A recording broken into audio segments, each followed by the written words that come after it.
So what impact will this high-profile trial have on the larger fight against corruption in China? Earlier, I asked Charles Kupchan from the Council on Foreign Relations about that and if this trial is going far enough to help fight corruption.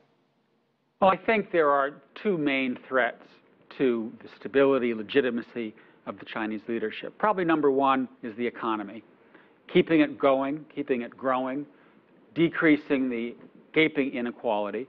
And secondly is corruption, because one scandal after another has broken out over the last couple of years. So I think what's going on here is Xi is trying to get off onto a good foot, saying, I will not let corruption reign free. And he's sending that message by going after someone like Bo Xilai, who comes from good pedigree, right, a revolutionary family, who reached the very high echelon of the leadership. In fact, he was talked about as someone who could end up in Beijing in the standing committee. And so to have him on trial, publicly denounced and probably embarrassed, is a way of saying to the Chinese people, we're not going to let this kind of corruption go unchecked. And it's not just Bo Xilai. We've seen the ex-railway minister as well. The signal's pretty clear. What do you think the response is for leaders in China in terms of, just the signals and what this signifies to them and also to the general public? I think that those members of the leadership that have their hands in too many cookie jars are probably getting scared and maybe trying to clean things up.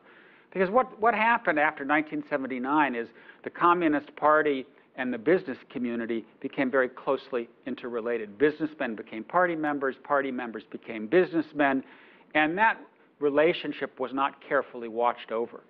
And I think it led to less than arm's length relationships between banks and businesses and members of the Communist Party.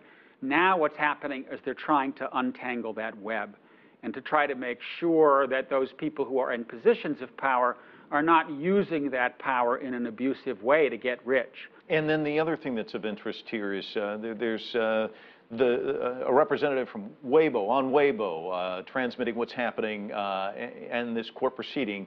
The social media aspect, that's a new wrinkle as well, isn't it? It's a pretty open trial by Chinese standards.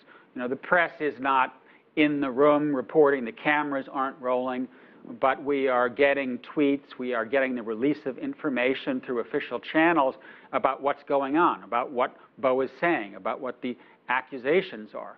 And I think this is, again, an effort by the Chinese government to say, we're going to make this a transparent trial. We want to try to have a broader public investigation of this issue. I think the key is, can they control how transparent it gets? Can they control the nature of the public debate? They don't want this to be the beginning of some kind of investigation that runs outside official channels. Charles Kupchan, always a pleasure. Thanks so much. Pleasure.